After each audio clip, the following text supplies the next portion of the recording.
Romania से आगे Italy, France, Portugal या ऑस्ट्रिया मूव होना है।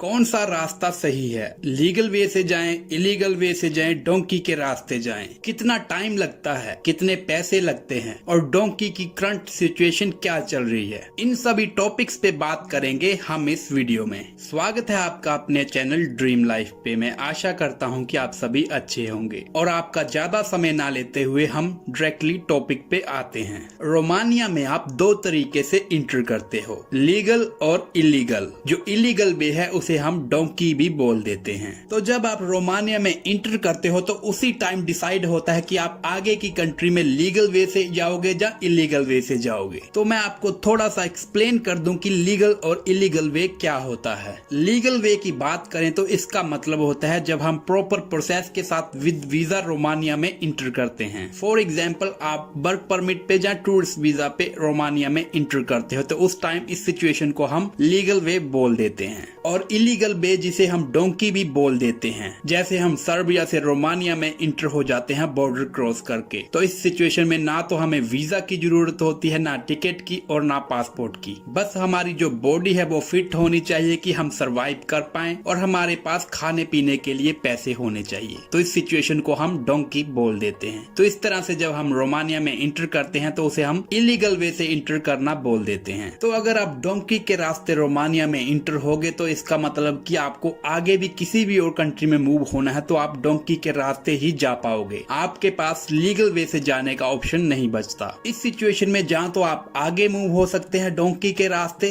और जहाँ फिर आप डिपोर्ट होके अपनी होम कंट्री में वापस जा सकते हैं। तो ये दो ही आपके पास ऑप्शन होते हैं। तो ऑब्वियसली हर कोई जो चूज करता है वो आगे बढ़ने का ही रास्ता चूज करता है, वो रिस्क लेके आगे ही बढ़ता है। तो अभी हम बात करते हैं कि जो रोमानिया से डोंकी लगती है उसकी करंट सिचुएशन क्या है, अभी की जो सिचुएशन है वो किस तरह से चल रही है। तो अभी के टाइम की जो रियलिटी ये है कि काफी जो बॉर्डर्स हैं वो काफी स्ट्रिक्ट हैं, काफी जो चेकिंग है वो काफी अच्छे तरीके से वो कर रहे हैं और काफी सारे जो मेरे भाई हैं वो पकड़े जा रहे हैं बॉर्डर्स पे। लेकिन फिर भी काफी सारे जो लोग हैं वो रिस्क लेके आगे जा रहे हैं क्योंकि उनके पास कोई और ऑप्शन नहीं होता। कभी कभी सिचुएशन ऐसी हो जाती है कि हमारे पास ऑप्शन नहीं होता कि हम कोई सही रास्ता चूज करें, तो इसलिए हमें डोंकी का रास्ता वो चूज करना पड़ता है। काफी सारे जो मेरे भाई हैं वो रोमानिया में वर्क परमिट पे जाते हैं, लेकिन वहां पहुंच के उनको काम नहीं मिलता, सैलरीज नहीं मिलती और उनकी जो कंपनी है वो फ्रॉड निकलती है। तो इस सिचुएशन में उनके साथ क्या होता है, वो इधर से पैसे लगा के जाते हैं रोमानिया में कमाने के लिए, फिर वो सोचते हैं कि इतने पैसे लगा के आए हैं तो हमें आगे ही मूव होना चाहिए, क्योंकि उनके मन में होता है कि अगर हम वापस चले जाएंगे तो जो हम पैसे लगा के आए थे वो खराब हो जाएंगे। तो इसलिए वो आगे बढ़ने का ही जो रास्ता है वो चूज करते हैं। और हमारी जो एशियन कंट्रीज हैं, कोई भी कंट्री लगा लो, चाहे वो इंडिया है, पाकिस्तान है, नेपाल है, जब बांग्लादेश है, तो किसी की भी जो सिचुएशन है वो इतनी अच्छी नहीं चल रही, लोगों को काम नहीं मिल रहे। तो इसीलिए लोग किसी न किसी तरह रिस्क लेके भी आगे जा रहे हैं, डोंकी के रास्ते भी आगे बढ़ रहे हैं। मैं आपको बिल्कुल भी एडवाइस नहीं देता कि आप डोंकी के रास्ते आगे किसी कंट्री में जाओ, लेकिन कभी कभी सिचुएशन ऐसी हो जाती है, मैं आपको बता रहा हूँ कि हमें वो रास्ता चूज करना ही पड़ता है। तो अभी हम वापिस अपने टॉपिक पे आते हैं। तो रोमानिया से जो डोंकी स्टार्ट होती है वो मोस्टली दो सिटीज से ही स्टार्ट होती है। वो कौन सी दो सिटीज हैं? वो हैं बुकारेस्ट और टिमिशोरा। मोस्टली यही दो कंट्री हैं जहां से आपकी रोमानिया की डोंकी स्टार्ट होगी किसी भी शेंजन कंट्री के लिए। तो जहां से आपको ट्रेलर में बिठा दिया जाता है, आप बोल लो बिठा दिया जाता है या ठूस दिया जाता है, कुछ इसी तरह की सिचुएशन होती है उस टाइम। तो किसी भी तरह से आपको ट्रेलर में इंटर करवा दिया जाता है और आगे फिर आपकी जो जर्नी है वो शुरू हो जाती है। सबसे पहले जो बॉर्डर होता है वो हंगरी बॉर्डर क्रॉस करना होता है। सबसे पहले जो शेंजन कंट्री का बॉर्डर आता है वो है हंगरी। रोमानिया से वो हंगरी का बॉर्डर क्रॉस करके हंगरी में इंटर होते हैं। तो ये पहली कंट्री होती है शेंजन कंट्री जहां वो इंटर करते हैं। तो जैसे कि आपको पता है जो हंगरी की गवर्नमेंट है वो काफी स्ट्रिक्ट है। आज से कुछ साल पहले जो चेकिंग थी बॉर्डर्स पे वो इतनी स्ट्रिक्टली नहीं होती थी, लेकिन आज के टाइम वो काफी अच्छे से चेकिंग कर रहे हैं। अगर आप कैसे भी करके जो हंगरी का बॉर्डर है वो वो आपने क्रॉस कर लिया।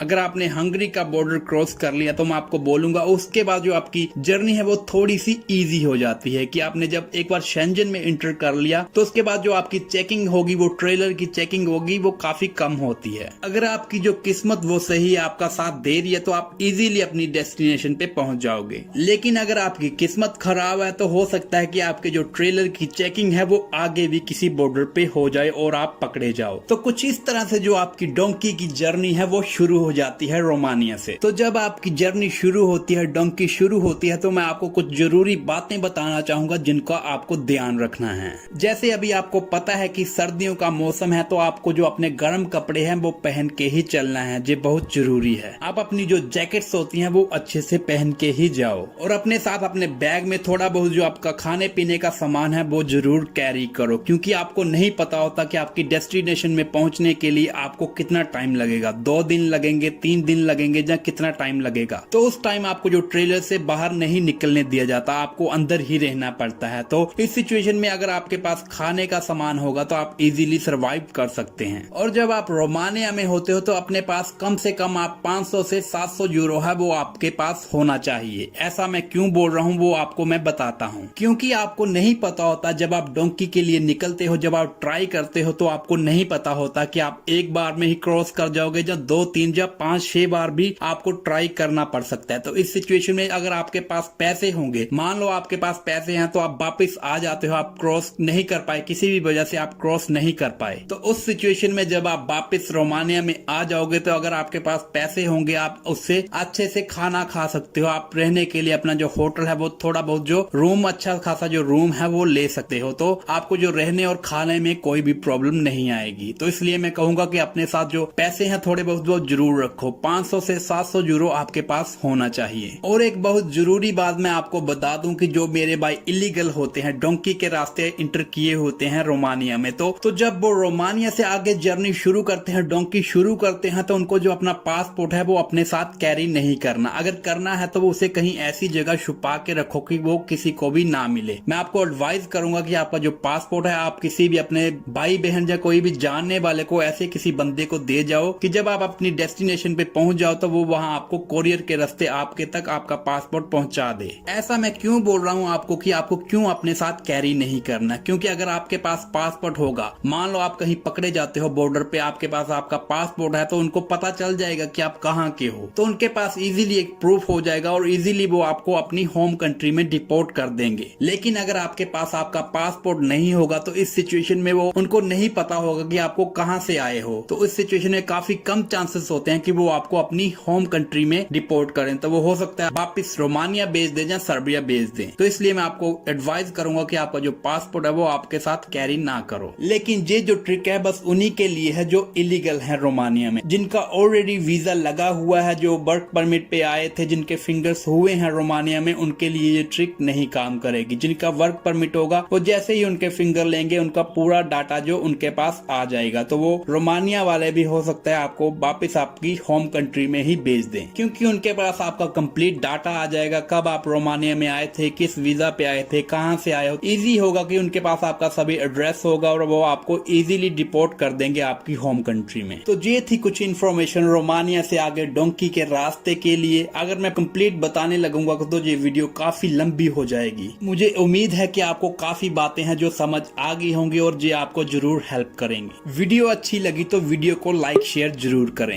अगर ऐसी ही और इन्फॉर्मेटिव वीडियोस चाहिए तो हमारे चैनल को सब्सक्राइब भी जरूर करें। और अगर आपका कोई और सवाल होता है तो आप हमें वीडियो के नीचे कमेंट करके पूछ सकते हैं और हमें आप इंस्टाग्राम पे भी कांटेक्ट कर सकते हैं। इंस्टाग्राम की जो कांटेक्ट डिटेल्स हैं वो आपको वीडियो के ऊपर भी मिल जाएंगी और नीचे डिस्क्रिप्शन में भी आपको मिल जाएंगी। वीडियो में अंत तक बने रहने के लिए आपका धन्यवाद। मिलते हैं किसी और वीडियो में नई इन्फॉर्मेशन के साथ।